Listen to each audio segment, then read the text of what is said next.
rumor, peringatan, atau fakta yang nyata. Kisah horor Jepang ini benar-benar menakutkan.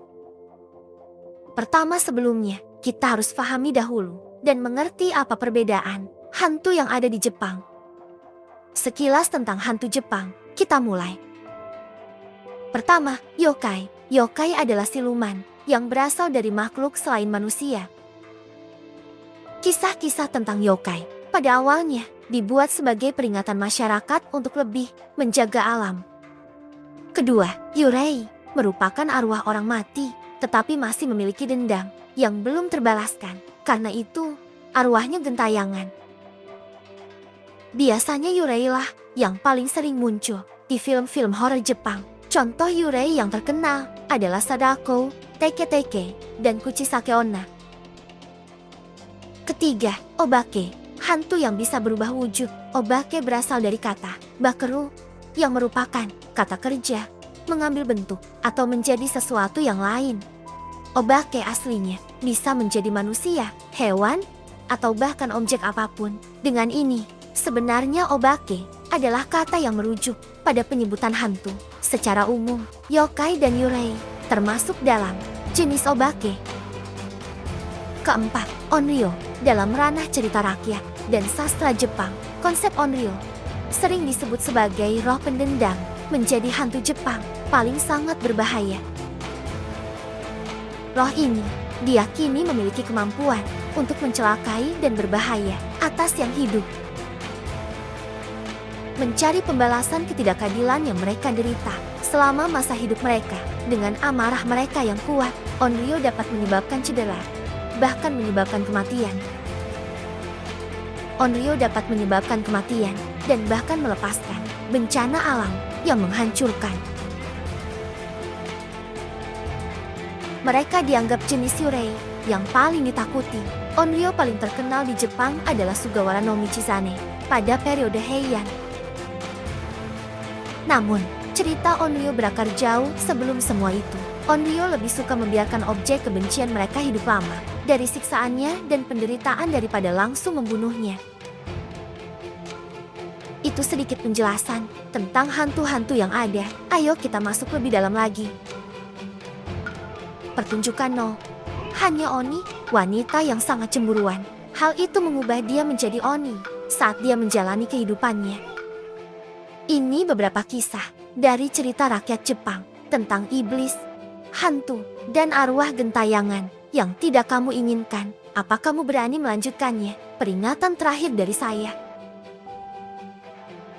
Pertama, Teke-Teke, wanita tanpa kaki. Seorang wanita muda Jepang bernama Kashima Reiko sedang berjalan pulang di malam hari, lalu terjatuh dan menjadi korban, dipukuli, diperkosa, dan dibiarkan mati. Wanita malang yang sekarat itu pun merangkak ke tanah untuk meminta bantuan.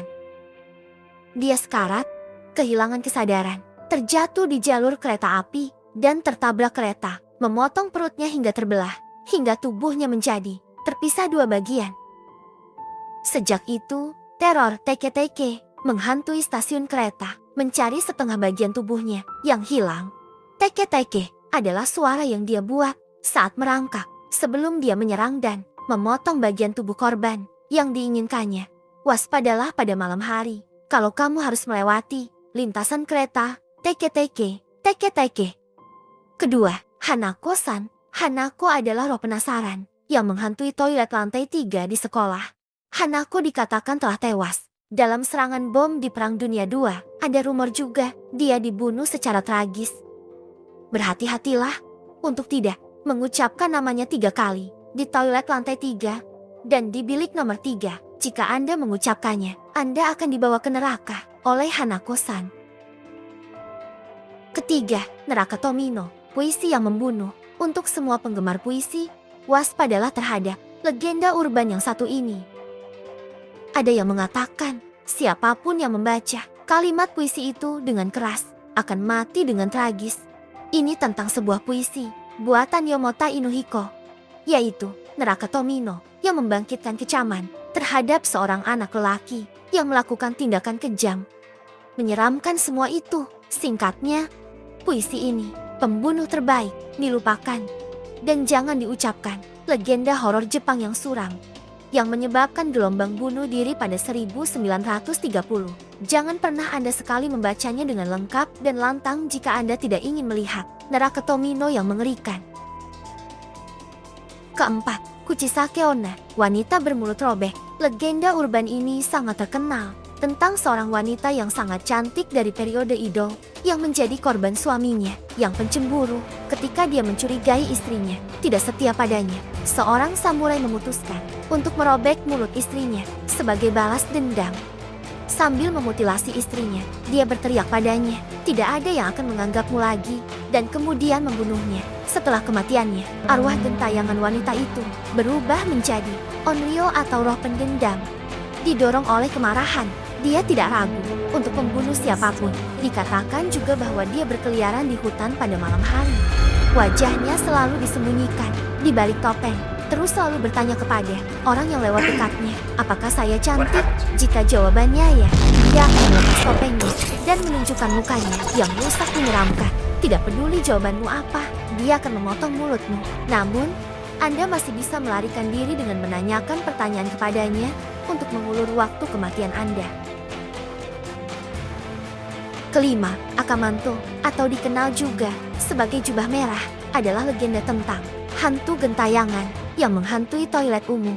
Menurut legenda, Akamanto adalah pria tampan yang mengenakan jubah merah yang muncul di toilet wanita atau pria. Hantu jubah merah akan mengganggu pengguna toilet paling akhir.